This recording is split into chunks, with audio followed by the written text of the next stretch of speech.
I came from a very privileged family and also a very troubled family. Both my parents struggled with alcohol addiction.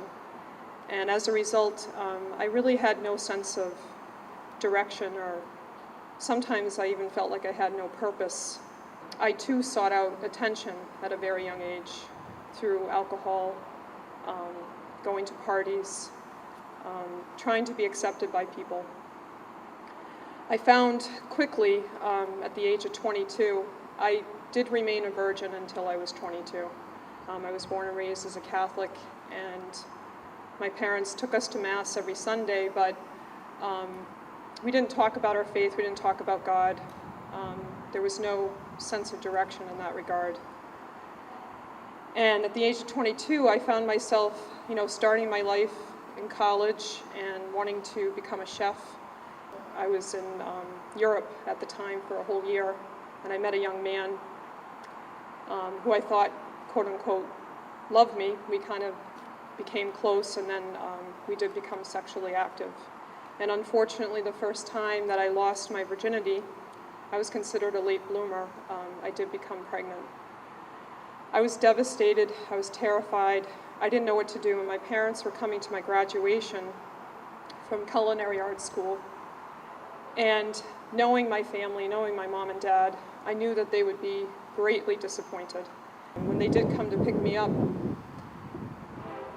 I knew that I needed to tell them. I knew I had to say something, and I did tell them that I was pregnant. And there was a great silence. There was no talking at all. I got through my graduation, and then we returned home to the United States. And as soon as we came home, I knew it was like the calm before the storm.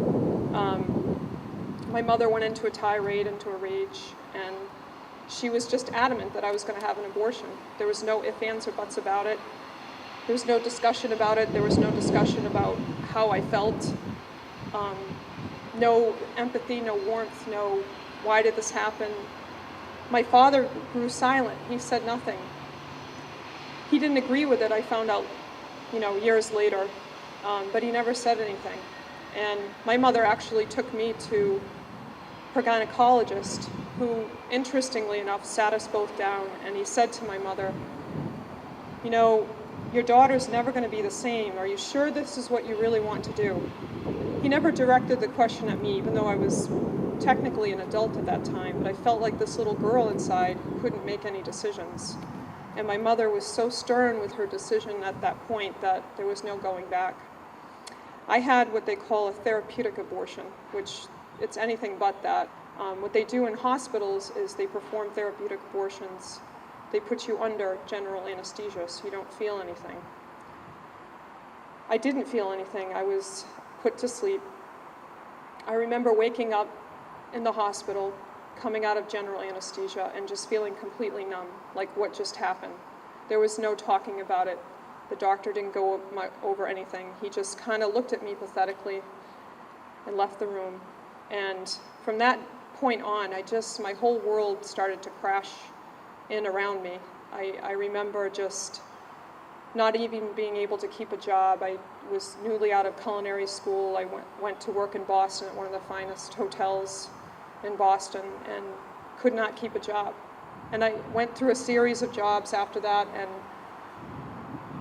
I became exceedingly depressed. My parents never talked about it again.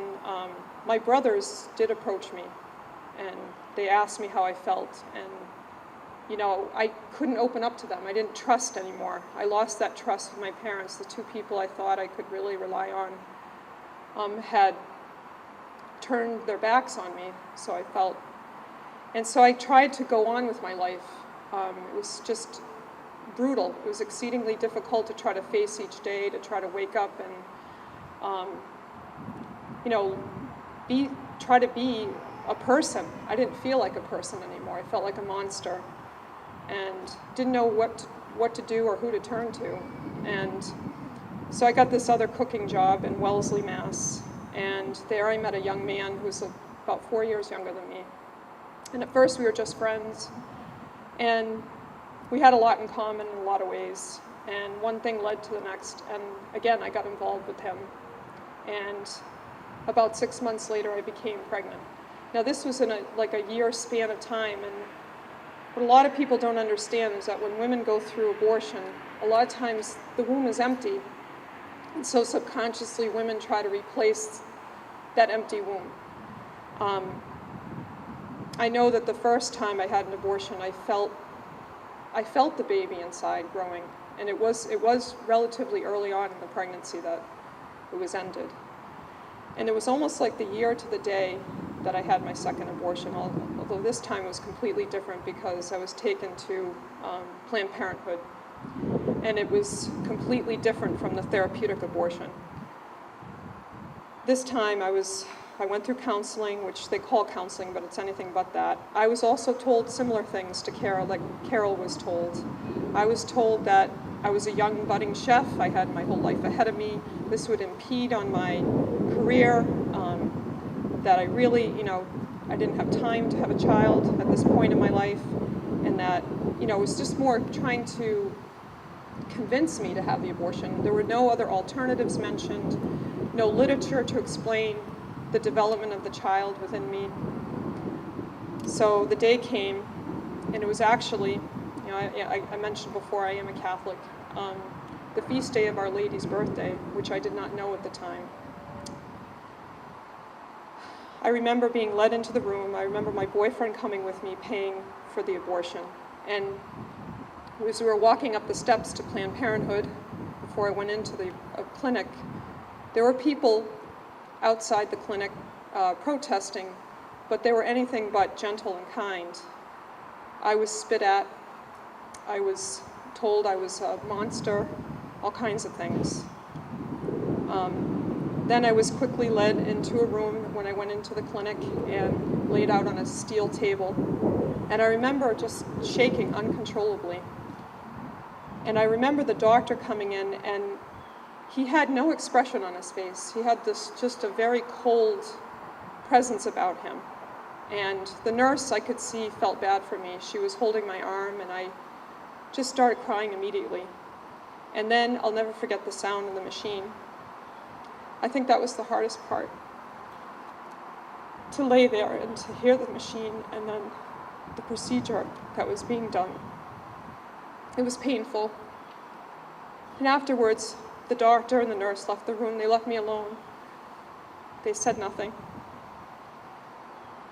Then I remember sitting in a waiting room and being around all these girls, like my age, some younger, some older, and we all just sat there like zombies, and they gave us saltines and